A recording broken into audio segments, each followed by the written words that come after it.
ಎಲ್ಲರಿಗೂ ನಮಸ್ತೆ. ನಾನು ಲಾಸ್ಟ್ ಟೈಮು ಸಂವಿಧಾನದ ಅನುಸೂಚಿಗಳನ್ನು ಹೇಳ್ತಾ ಇದ್ದೆ. ಇದರಲ್ಲಿ ನಿಮ್ಮಗಳಿಗೆ ನಿಮ್ಮ ಮನೆಯಲ್ಲಿ ಯಾರ್ಯಾರಿಗೆ ಅರ್ಥ ಆಯಿತು ಬಿಡ್ತು ಅನ್ನೋದು ಗೊತ್ತಾಗಲಿಲ್ಲ. ವಿಶೇಷವಾಗಿ ಮನೆಯಲ್ಲಿ ನಿಧಾನವಾಗಿ ಯೋಚನೆ ಮಾಡಿ ಓದ್ಕೊಂಡು ಮಕ್ಕಳಿಗೆ ಅರ್ಥೈಸ್ಕೊಳ್ಳಿ. ಒಂದು ಸರಿ ರಿವೈಂಡ್ ಮಾಡಿಬಿಡೋಣ. ಅನುಸೂಚಿಗಳನ್ನು ಹೇಳಿದ್ದೆ. ಒಂದನೆಯದ್ದು ರಾಜ್ಯಗಳು ಮತ್ತು ಕೇಂದ್ರಾಡಳಿತ ಪ್ರದೇಶಗಳು, ಎರಡನೇದ್ದು, ಮೂರನೇದ್ದು ಪ್ರಮಾಣ ವಚನ, ನಾಲ್ಕನೇದ್ದು ರಾಜ್ಯಗಳ ಸ್ಥಾನಗಳ ಹಂಚಿಕೆ. ರಾಜ್ಯಗಳ ಸ್ಥಾನಗಳ ಹಂಚಿಕೆ ಅಂದರೆ ನಮ್ಮ ಕರ್ನಾಟಕದಿಂದ ಒಟ್ಟು 12 ಜನ ಹೋಗ್ತಾರೆ ರಾಜ್ಯಸಭೆಗೆ. ರಾಜ್ಯಸಭೆಯ ಸ್ಥಾನಗಳ ಹಂಚಿಕೆ ನಾಲ್ಕನೇದ್ದು. ಐದನೇದ್ದು SC ST ಅವರಿಗೆ ವಿಶೇಷವಾದ ಸ್ಥಾನಮಾನ. ಆರನೇದ್ದು ಸಿಕ್ಕಿಂ ಅಲ್ಲ, ಅಸ್ಸಾಂ, ಮೇಘಾಲಯ, ತ್ರಿಪುರ, ಮಿಜೋರಾಂ.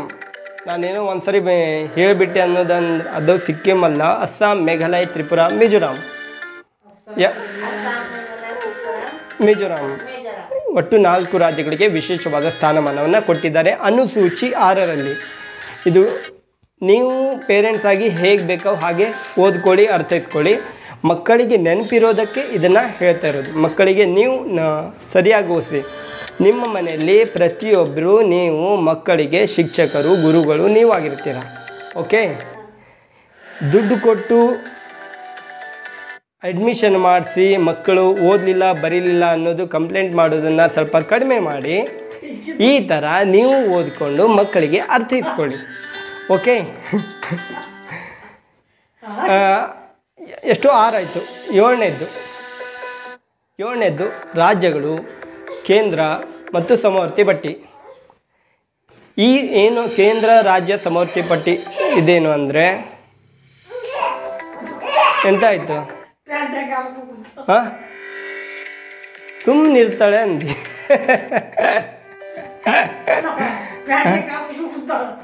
ಓಕೆ, 6ನೇದ್ದು ಕೇಂದ್ರ ರಾಜ್ಯ ಸಮವರ್ತಿ ಪಟ್ಟಿ ಅಂದ್ರೇನು? ಸಾರಿ, ಏಳನೇದ್ದು ಕೇಂದ್ರ ರಾಜ್ಯ ಸಮವರ್ತಿ ಪಟ್ಟಿ. ಕೇಂದ್ರ ಅಂದರೆ ಇವಾಗ ಮೇನು ಲೋಕಸಭೆಗೆ ಕೇಂದ್ರ ಅಂತ ಹೇಳ್ತಾರೆ. ಭಾರತದಲ್ಲಿ ಲೋಕಸಭೆ, ರಾಜ್ಯಸಭೆ ಇದು ಮೇನ್ ಹೈ. ಲೋಕಸಭೆ ಸರ್ಕಾರ ನೇಮಕ ಆಗೋದು ಲೋಕಸಭೆಗೆ, ಸಂಸದರು ಹೋಗ್ತಾರೆ, ಅಲ್ಲಿಂದ ಒಬ್ಬರನ್ನು ಆಯ್ಕೆ ಮಾಡ್ತಾರೆ ಪ್ರಧಾನಮಂತ್ರಿಯಾಗಿ. ಹೀಗೆ ಲೋಕಸಭೆ ಅನ್ನೋದು ಅತ್ಯುನ್ನತವಾದ ಒಂದು ವಿಷಯ. ಲೋಕಸಭೆ ಮತ್ತು ರಾಜ್ಯಸಭೆ. ಬಂದ್ರಾ ಸುನೀಲ್ ಅವರು? ಅಲ್ಲಿಲ್ಲ ಅಲ್ಲ. ಹಾಂ, ಓಕೆ. ಎಷ್ಟು? 7ನೇದ್ದು ಕೇಂದ್ರ ರಾಜ್ಯ ಸಮವರ್ತಿ ಪಟ್ಟಿ.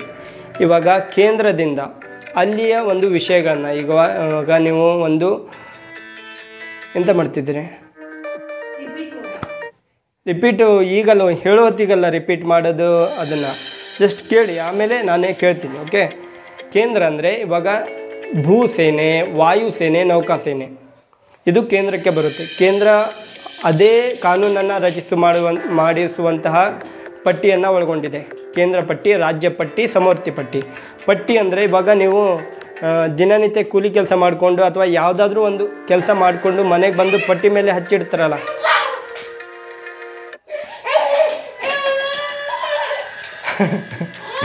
ಎಂತಾಗೆ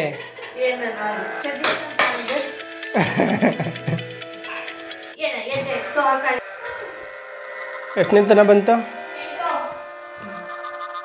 ಕೇಂದ್ರ ಪಟ್ಟಿ, ರಾಜ್ಯ ಪಟ್ಟಿ, ಸಮವರ್ತಿ ಪಟ್ಟಿ. ಎಷ್ಟನೇ ಅನುಸೂಚಿ?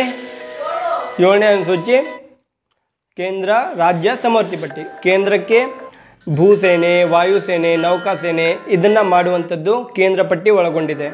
RBI reserve bank of India ಇದನ್ನೆಲ್ಲ, ಸುಪ್ರೀಂ ಕೋರ್ಟ್ ಇದು ಕೇಂದ್ರ ಪಟ್ಟಿಗೆ ಅಂಡರೇ ಬರುತ್ತೆ. ಕೇಂದ್ರ ಪಟ್ಟಿಗೆ ಮತ್ತು ರಾಜ್ಯ ಪಟ್ಟಿಗೆ ಉಚ್ಚ ನ್ಯಾಯಾಲಯ, ಹೈಕೋರ್ಟ್ ಬರುತ್ತೆ. ಆಮೇಲೆ ರಾಜ್ಯ ಸರ್ಕಾರದ ಅಡಿಯಲ್ಲಿ ಮಾಡುವ ಲೇವಾದೇವಿ ಇದು ಕೂಡ ಪಟ್ಟಿಗೆ ಬರುತ್ತೆ. ಸಮವರ್ತಿ ಪಟ್ಟಿಗೆ ಈ ಕೇಂದ್ರ ಮತ್ತು ರಾಜ್ಯ ಎರಡೂ ಸೇರಿ ಮಾಡುವಂಥದ್ದು ಸಮವರ್ತಿ ಪಟ್ಟಿ. ಎರಡನ್ನೂ ಒಳಗೊಂಡಿದೆ. ಕೇಂದ್ರವೂ ಒಳಗೊಂಡಿದೆ, ರಾಜ್ಯವೂ ಒಳಗೊಂಡಿದೆ. ಉದಾಹರಣೆಗೆ ಶಿಕ್ಷಣ ಕೇಂದ್ರನೂ ಒಳಗೊಂಡಿದೆ, ರಾಜ್ಯನೂ ಒಳಗೊಂಡಿದೆ. ಶಿಕ್ಷಣವನ್ನು ಒಳಗೊಂಡಿದೆ. ಹಾಗೆ ಕುಟುಂಬ ಯೋಜನೆ, ಆಮೇಲೆ ಪರಿಸರ ರಕ್ಷಣೆ, ಇದು ಕೇಂದ್ರ ಪಟ್ಟಿ ರಾಜ್ಯ ಪಟ್ಟಿ ಎರಡು ಒಳಗೊಂಡಿದೆ. ಹಾಂ, ಎಂತಾಯ್ತು? ಎಷ್ಟು? ಏಳನೇದಾಯ್ತಾ? ಏಳನೇದ್ದು, ಒಂದನೇದ್ದು ರಾಜ್ಯಗಳು ಮತ್ತು ಕೇಂದ್ರಾಡಳಿತ ಪ್ರದೇಶಗಳು, 2, 3, 4 ರಾಜ್ಯಸಭೆ ಸ್ಥಾನಗಳ ಹಂಚಿಕೆ, 5, 6 ಅಸ್ಸಾಂ, ಮೇಘಾಲಯ, ತ್ರಿಪುರಾ, ಮಿಜೋರಾಂ. 7 ಕೇಂದ್ರ ರಾಜ್ಯ ಸಮವರ್ತಿ ಪಟ್ಟಿ. 8ನೇದ್ದು ಭಾಷೆ. ನಾವು ಮಾತಾಡೋ ಭಾಷೆ ಹಾಂ, ನಾವು ಮಾತಾಡೋ ಭಾಷೆ ಕನ್ನಡ. 8ನೇ ಅನುಸೂಚಿಯಲ್ಲಿ ಭಾಷೆಗಳ ಬಗ್ಗೆ ತಿಳಿಸ್ಕೊಟ್ಟಿದ್ದಾರೆ. ಸಾರಿ 8ನೇದ್ದು ಭಾಷೆ. ಭಾಷೆಯಲ್ಲಿ 8ನೇ ಅನುಸೂಚಿಯಲ್ಲಿ ಒಟ್ಟು 22 ಭಾಷೆಗಳನ್ನು ಅಧಿಕೃತವಾಗಿ ಭಾಷೆಯಲ್ಲಿ ಸೇರ್ಪಡೆ ಮಾಡಿದ್ದಾರೆ. ಅನುಸೂಚಿಯಲ್ಲಿ 8ನೇ ಅನುಸೂಚಿಯಲ್ಲಿ ಒಟ್ಟು ಎಷ್ಟು ಭಾಷೆ? 22 ಭಾಷೆ.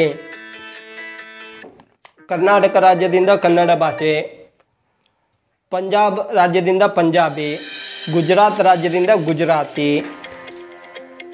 ತಮಿಳುನಾಡಿನಿಂದ ತಮಿಳು, ಆಂಧ್ರ ಪ್ರದೇಶದಿಂದ ತೆಲುಗು, ಒಡಿಶಾದಿಂದ ಒಡಿಯಾ ಭಾಷೆ, ಆಮೇಲೆ ಉತ್ತರ ಪ್ರದೇಶ ಅಲ್ಲಿಂದ ಹಿಂದಿ ಭಾಷೆ.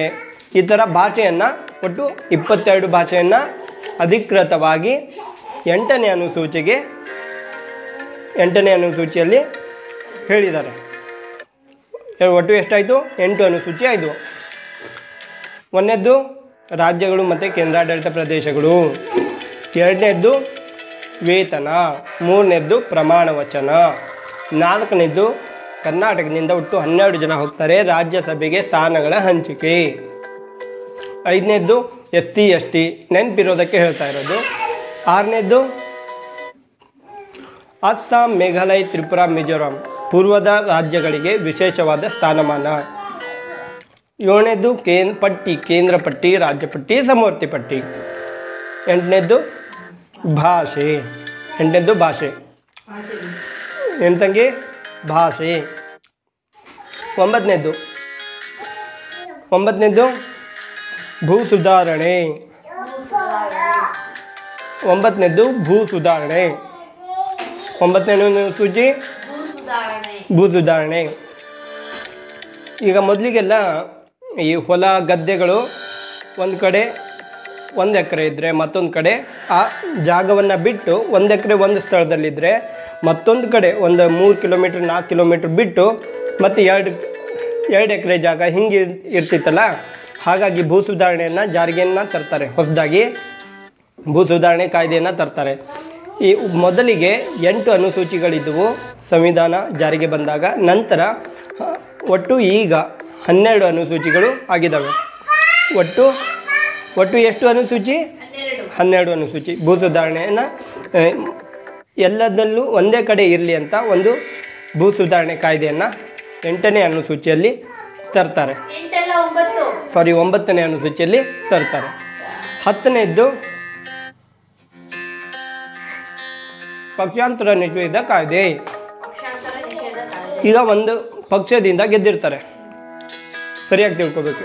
ದೊಡ್ಡವರು ಸರಿ ಕರೆಕ್ಟಾಗಿ ತಿಳ್ಕೊಬೇಕು. ನೀವು ಸರಿಯಾಗಿ ತಿಳ್ಕೊಂಡ್ರೆ ಮಕ್ಕಳಿಗೆ ಸರಿಯಾಗಿ ಅರ್ಥ ಮಾಡಿ ಹೇಳ್ಕೊಡ್ಬೋದು. ತಂದೆ ತಾಯಿಯೇ ಮೊದಲ ಗುರು ಮಕ್ಕಳಿಗೆ. ನೀವು ಫೀಸ್ ಕೊಟ್ಟು ದುಡ್ಡು ಕೊಟ್ಟು ಮಗ ಓದಲಿಲ್ಲ ಅಂದರೆ, ಮಗ ಏನು ಓದ್ಕೊಳ್ಳೇ ಇಲ್ಲ ಅಂದರೆ ತಪ್ಪು ನಿಮ್ಮದಾಗಿರುತ್ತೆ, ನಿಮ್ಮವ್ರದ್ದಾಗಿರುತ್ತೆ. ಹಾಗಾಗಿ ಮೊದಲು ನೀವು ತಿಳ್ಕೊಂಡ್ರೆ ಮಕ್ಕಳಿಗೆ ಈಸಿಯಾಗಿ ಅರ್ಥ ಮಾಡಿ ಹೇಳ್ಕೊಡ್ಬೋದು. ಓಕೆ. 10ನೇದ್ದು ಪಕ್ಷಾಂತರ ನಿಷೇಧ ಕಾಯ್ದೆ. ಪಕ್ಷಾಂತರ ನಿಷೇಧ ಕಾಯ್ದೆ ಅಂದರೆ ಒಬ್ಬರು ಒಂದು ಪಕ್ಷದಿಂದ ಒಂದು ಪಾರ್ಟಿಯಿಂದ ಗೆದ್ದಿರ್ತಾರೆ. ಒಂದು ಪಾರ್ಟಿಯಿಂದ ಗೆದ್ದಿರ್ತಾರೆ, ಕರೆಕ್ಟಾಗಿ ತಿಳ್ಕೊಳ್ಳಿ. ಒಂದು ಪಕ್ಷದಿಂದ ಗೆದ್ದಿರ್ತಾರೆ. ಈಗ ಮೊದಲಿಂದ ತಲೆಮಾರುಗಳಿಂದ ಈ ಅಜ್ಜ ಅಜ್ಜಿಯವ್ರದ್ದು ಒಂದು ಪಕ್ಷ ಅಂದರೆ ಅವರಿಗೆ ಆ ಪಕ್ಷದಲ್ಲಿ ಯಾರೇ ಬರಲಿ ನಾವು ಈ ಪಕ್ಷಕ್ಕೆ ಓಟ್ ಹಾಕೋದು ಅಂತ ತಲೆಗಿತ್ತು. ಈಗೂ ಕೆಲವೊಂದು ಕಡೆ ಇದೆ. ನಮ್ಮ ಯಾರೇ ಬರಲಿ ಯಾರೇನಿಲ್ಲ ಅವ್ರಿಗೆ ಸಂಬಂಧ ಇಲ್ಲ, ಆ ಪಕ್ಷಕ್ಕೆ ಮಾತ್ರ ನಾವು ಓಟ್ ಹಾಕಬೇಕು. ಎಷ್ಟನೇದಿದ್ದು 10ನೇ ಅನುಸೂಚಿಯಲ್ಲಿ ಕರೆಕ್ಟಾಗಿ ತಿಳ್ಕೊಳ್ಳಿ. 10ನೇ ಪಕ್ಷಾಂತರ ನಿಷೇಧ ಕಾಯ್ದೆ ಏನಂದರೆ, ಈಗ ಅವರು ಒಂದು ಪಕ್ಷದಲ್ಲಿದ್ದು ಗೆದ್ದಿರ್ತಾರೆ. ಬಿಡು ಬಿಡು ಬಿಡು ಹಾಂ ಹಾಂ ಓಕೆ ಪಕ್ಷಾಂತರ ನಿಷೇಧ ಕಾಯ್ದೆ.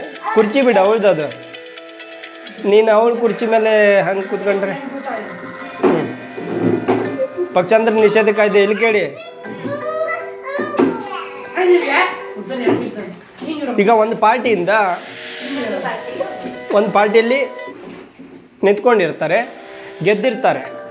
ಗೆದ್ದಾದ ನಂತರ ಅವರು ಇಲ್ಲ, ಇವಾಗ ಉದಾಹರಣೆಗೆ ನಮ್ಮ ಕರ್ನಾಟಕ ರಾಜ್ಯದಲ್ಲಿ ಮೊದಲಿಗೆ 224 ಸೀಟ್ ಇತ್ತು. ಹಾಗೆ ಜಸ್ಟ್ ಉದಾಹರಣೆಗೆ ಹೇಳ್ತಾ ಇರೋದು. 224 ಸೀಟಲ್ಲಿ ಒಂದು ಪಕ್ಷದವರು ಒಂದು 15-16 ಸೀಟಿಂದ ಮೆಜಾರಿಟಿಯಿಂದ ಗೆದ್ದು ಬಿಟ್ಟಿರ್ತಾರೆ. ಒಂದು ಪಕ್ಷದವರು ಗೆದ್ದ ನಂತರ ಆ 15-16 ಜನ ಏನು ಮಾಡ್ತಾರೆ, ಗೆದ್ದಾದ ಮೇಲೆ ಬೇರೆ ಪಕ್ಷಕ್ಕೆ ಹೋಗ್ತಾರೆ. ಅವರನ್ನು ಏನು ಮಾಡ್ತಾರೆ, ತೆಗೆದು ಹಾಕಿಬಿಡ್ತಾರೆ ಪಾರ್ಟಿಯಿಂದ. ಇದಕ್ಕೆ ಪಕ್ಷಾಂತರ ನಿಷೇಧ ಕಾಯ್ದೆ ಅಂತ ಹೇಳ್ತಾರೆ. ನಾನು ನೆನಪಿರಲಿ, ಎಲ್ಲರಿಗೂ ತಿಳ್ಕೊಂಡಿರಲಿ ಅಂತ ಹೇಳ್ತಾ ಇರೋದು. ಓಕೆ, ಅರ್ಥ ಆಯ್ತಾ? ಪಕ್ಷಾಂತರ ನಿಷೇಧ ಕಾಯ್ದೆ. ಹಾಂ, ಗೆದ್ದಾದ ನಂತರ ಇವಾಗ ಗೋರ್ಮೆಂಟ್ ಕೆಲಸ 60 ವರ್ಷ ಈ ಥರ ಇರುತ್ತೆ. ಇವ್ರುಗಳದ್ದು ಜನರೇ ನೇರವಾಗಿ ಆಯ್ಕೆ ಮಾಡ್ತಾರೆ, 5 ವರ್ಷ ಇರುತ್ತೆ.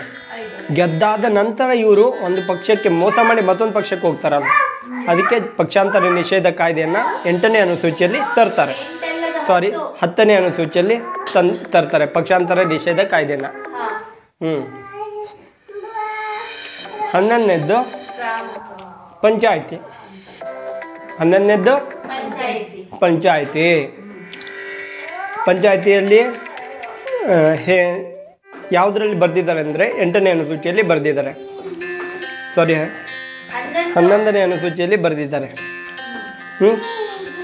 ಇದು ಆಮೇಲೆ ತಿಂತೀನಿ, ತಿಂತಾ ಇದ್ದರೆ ಲಕ್ಷ್ಯ ಎಲ್ಲ ಇದ್ರ ಮೇಲೆ ಇರುತ್ತೆ. ಗ್ರಾಮ ಪಂಚಾಯಿತಿ 11ನೇ ಅನುಸೂಚಿಯಲ್ಲಿ ಬರೆದಿದ್ದಾರೆ. ಪಂಚಾಯಿತಿಯಲ್ಲಿ ಒಟ್ಟು ಒಂದು ಗ್ರಾಮ ಪಂಚಾಯಿತಿಗೆ 400 ಜನಕ್ಕೆ ಒಬ್ಬ ಸದಸ್ಯರು ನೇಮಕ ಆಗ್ತಾರೆ. ಆದರೆ ಇವರೇ 400 ಅಂತ ಎಲ್ಲಿ ಇರಲ್ಲ. ಹೇಗಂದರೆ ಒಂದು ಸ್ಕೂಲಲ್ಲಿ 30 ಜನ 40 ಜನ ಇರ್ತಾರಲ್ಲ. ಹಲೋ ತಂಗಿ, ಒಂದು ಶಾಲೆಯಲ್ಲಿ 30 ಜನ 40 ಜನ ಇರ್ತಾರಲ್ಲ, ಅವರಿಗೆ ಒಬ್ಬರು ಟೀಚರ್ ಅಂತ ಇರ್ತಾರೆ. ಆ 30 ಜನ 40 ಜನಕ್ಕೆ ಅಂತಲೇ ಇರ್ತಾರೆ ಟೀಚರ್, ಅಂದರೆ ಸ್ಕೂಲಿಗೆ ಆ ಕ್ಲಾಸ್ ರೂಮಿಗೆ ಬಂದಾಗ. ಅದೇ ರೀತಿ ಒಂದು ಗ್ರಾಮದಲ್ಲಿ 400 ಜನಕ್ಕೆ ಒಬ್ಬರು ಅಂತ ಆಯ್ಕೆ ಮಾಡ್ತಾರೆ. ಆದರೆ ಇವರೇ 400 ಜನ ಅಂತ ಯಾರಿಗೂ ಗೊತ್ತೂ ಇರಲ್ಲ. ಅಂದರೆ 400 ಜನಕ್ಕೆ ಒಬ್ಬರು ಇದ್ದರೆ ಅದೇ ಗ್ರಾಮದಲ್ಲಿ ಇರ್ತಾರಲ್ಲ, ಅವ್ರಿಗೆ ಈಸಿ ಆಗಲಿ ಆ 400 ಜನರನ್ನು 400 ಇವರೇ 400 ಜನ ಅಂತಲ್ಲ, ಆ ಗ್ರಾಮದಲ್ಲಿ ಆ ಜನರ ಜೊತೆ ಬೆರೆಯಲಿ. ಆ ಜನರ ಒಂದು ಕೆಲಸ ಏನಿದೆ, ಅವರು ಆ ಗ್ರೌಂಡಲ್ಲಿ ಅವರು ಅದೇ ಊರವರು ಅದೇ ಗ್ರಾಮದವರು ಆಗಿದ್ದರಿಂದ ಸರಿಯಾಗಿ ತಿಳ್ಕೊಂಡು ಮಾಡಲಿ ಅಂತ ಇರೋದು ಪಂಚಾಯತಿ ವ್ಯವಸ್ಥೆಯಲ್ಲಿ. ಹಾಗಾಗಿ ಗ್ರಾಮ ಪಂಚಾಯತಿಲಿ 11ನೇ ಅನುಸೂಚಿಗೆ ತರ್ತಾರೆ. ಎಷ್ಟನೇ ಅನುಸೂಚಿ? 11ನೇ ಅನುಸೂಚಿ. ಇದು ಡಿಟೇಲ್ ಆಗಿ ಪಂಚಾಯತಿ ವ್ಯವಸ್ಥೆ ಅಂತ ಇದೆ. ಅದನ್ನು ಭಾಗಕ್ಕೆ ಬಂದಾಗ ಅದನ್ನ ಸಂಪೂರ್ಣ ಅಧ್ಯಯನವನ್ನು ಮಾಡೋಣ. ಅಲ್ಲಿಗೆ ಬಂದಾಗ ಈಗ ಜಸ್ಟ್ ನಾನು ಅನುಸೂಚಿ ಬಗ್ಗೆ ಹೇಳ್ತಾ ಇರೋದು. 12ನೇ ಒಂದು 12ನೇದು ನಗರಸಭೆ. 12ನೇದು ಮುನ್ಸಿಪಾಲ್ಟಿ ಅಂತ ಬರುತ್ತೆ. ನಗರಸಭೆ ಒಟ್ಟು 12 ಅನುಸೂಚಿಗಳು. ನಮಸ್ಕಾರ, ನಾನು ಮತ್ತೆ ಮುಂದುವರಿಸ್ತೇನೆ. ನಮಸ್ಕಾರ. ಸಾರಿ, ಅವಾಗ ಕಟ್ಟಾಗೋಯ್ತು. ಸ್ವಲ್ಪ ಮನೆಯಲ್ಲಿ ಕೆಲವು ಕಾರಣಾಂತರಗಳಿಂದ ಕಟ್ಟಾಯಿತು. ಕಾಡಿಸ್ತಾ ಇದ್ಲು ತಂಗಿ, ಹಾಗಾಗಿ ಕಟ್ಟಾಗೋಯ್ತದ್ದು. 12ನೇ ಅನುಸೂಚಿ ನಗರಸಭೆ ಬಗ್ಗೆ ತಿಳಿಸ್ಕೊಡ್ತಾರೆ. 1ನೇ ಅನುಸೂಚಿ ರಾಜ್ಯಗಳು ಮತ್ತು ಕೇಂದ್ರಾಡಳಿತ ಪ್ರದೇಶಗಳು. 2ನೇದು ರಾಜ್ಯಗಳು ಅಂದರೆ ಭಾರತದಲ್ಲಿರೋ ರಾಜ್ಯ ಮತ್ತು ಕೇಂದ್ರ. 2ನೇದು ವೇತನ, ರಾಷ್ಟ್ರಪತಿ, ಉಪರಾಷ್ಟ್ರಪತಿ, ರಾಜ್ಯಸಭೆ ಅವರ ಅಧ್ಯಕ್ಷರಿಗೆ, ಆಮೇಲೆ ಸುಪ್ರೀಂ ಕೋರ್ಟ್, ಹೈಕೋರ್ಟ್ ಜಡ್ಜಸ್ ಅವರಿಗೆ, ಆಮೇಲೆ ಸಂಸದರಿಗೆ, ಪ್ರಧಾನಮಂತ್ರಿಗಳಿಗೆ ಈ ಎಲ್ಲದ್ರ ಬಗ್ಗೆನೂ ಒಂದು ವೇತನವನ್ನು ತಿಳಿಸಿಕೊಡೋದು ಅನುಸೂಚಿ 2ರಲ್ಲಿ. 3ನೇದ್ದು ಪ್ರಮಾಣ ವಚನ. 4ನೇದ್ದು ರಾಜ್ಯಸಭೆಗೆ ಸ್ಥಾನಗಳ ಹಂಚಿಕೆ. ಕರ್ನಾಟಕದಿಂದ ಒಟ್ಟು 12 ಜನ ಹೋಗ್ತಾರೆ. 5ನೇದ್ದು SC/ST ಪರಿಶಿಷ್ಟ ಜಾತಿ ಬುಡಕಟ್ಟು ಜನಾಂಗದ ಪ್ರದೇಶದವರಿಗೆ ವಿಶೇಷವಾದ ಸ್ಥಾನಮಾನವನ್ನು ಕಲ್ಪಿಸಿಕೊಟ್ಟಿದ್ದಾರೆ. ಎಷ್ಟನೇದ್ದಲ್ಲಿ? 5ನೇ ಅನುಸೂಚಿಯಲ್ಲಿ. 6ನೇದ್ದಲ್ಲಿ ಅಸ್ಸಾಂ, ಮೇಘಾಲಯ, ತ್ರಿಪುರಾ, ಮಿಜೋರಾಂ ಈ ರಾಜ್ಯಗಳಿಗೆ ವಿಶೇಷವಾದ ಸ್ಥಾನಮಾನವನ್ನು ಕೊಟ್ಟಿದ್ದಾರೆ ಅನುಸೂಚಿ 6ರಲ್ಲಿ. 7ನೇದ್ದಲ್ಲಿ ಪಟ್ಟಿ, ಕೇಂದ್ರ ಪಟ್ಟಿ, ರಾಜ್ಯ ಪಟ್ಟಿ, ಸಮವರ್ತಿ ಪಟ್ಟಿ. ಕೇಂದ್ರಕ್ಕೆ ಭೂಸೇನೆ, ವಾಯುಸೇನೆ, ನೌಕಾಸೇನೆ, ಪೋಸ್ಟ್ ಆಫೀಸ್, ಆಮೇಲೆ supreme court, RBI, reserve bank of India ಇವೆಲ್ಲ ಬರುವಂಥದ್ದು ಎಲ್ಲಿ? ಕೇಂದ್ರ ಪಟ್ಟಿಯಲ್ಲಿ. ರಾಜ್ಯ ಪಟ್ಟಿ ಹೈಕೋರ್ಟನ್ನು ಒಳಗೊಂಡಿದೆ. ಆಮೇಲೆ ಸಮವರ್ತಿ ಪಟ್ಟಿ ಶಿಕ್ಷಣ, ಪರಿಸರ ರಕ್ಷಣೆ, ಆಮೇಲೆ ಇನ್ನೊಂದು ಯಾವುದು ಕುಟುಂಬ ಯೋಜನೆ, ಇದರ ಬಗ್ಗೆ ಎಲ್ಲ ತಿಳಿಸ್ಕೊಟ್ಟಿದ್ದಾರೆ. ಒಟ್ಟು ಇದರಲ್ಲಿ 48ರಿಂದ 52 ಒಳಗೊಂಡಿದ್ದಾವೆ. ಪಾಯಿಂಟು ಸ್ವಲ್ಪ ಹೆಚ್ಚು ಕಡಿಮೆ ಆಗ್ತಾ ಇರ್ತವೆ, ತಿದ್ದುಪಡಿ ಮಾಡಿ ಮೇಲೆ ಸೇರಿಸ್ತಾನೂ ಇರ್ತಾರೆ, ಹಾಗಾಗಿ ಹೆಚ್ಚು ಕಡಿಮೆ ಆಗ್ತಾ ಇರ್ತವೆ. ಕೇಂದ್ರ ಪಟ್ಟಿಯಲ್ಲಿ 100 ವಿಷಯಗಳು, ಆಮೇಲೆ ರಾಜ್ಯ ಪಟ್ಟಿಯಲ್ಲಿ 61 ವಿಷಯಗಳು ಹೀಗೆ ಒಳಗೊಂಡಿರ್ತವೆ. ಎಷ್ಟನೇದ್ದು?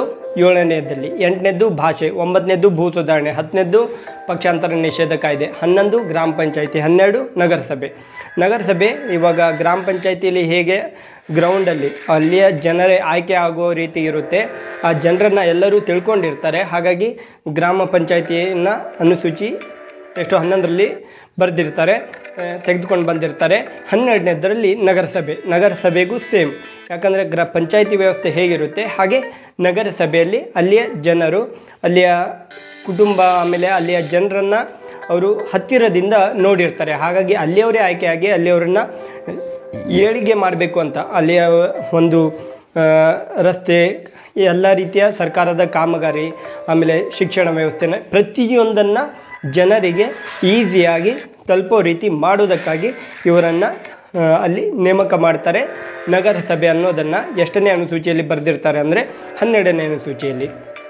ಇದಿಷ್ಟುವನ್ನು ಮೊದಲು ನೀವು ತಿಳ್ಕೊಳ್ಳಿ, ನಂತರ ಮಕ್ಕಳಿಗೆ ನಿಧಾನವಾಗಿ ಒಂದೇ ರೀತಿ ಹೇಳ್ಕೊಡಕ್ಕೆ ಹೋಗಬೇಡಿ, ಹಂತವಾಗಿ ಹೇಳ್ಕೊಳ್ತಾ ಹೋಗಿ.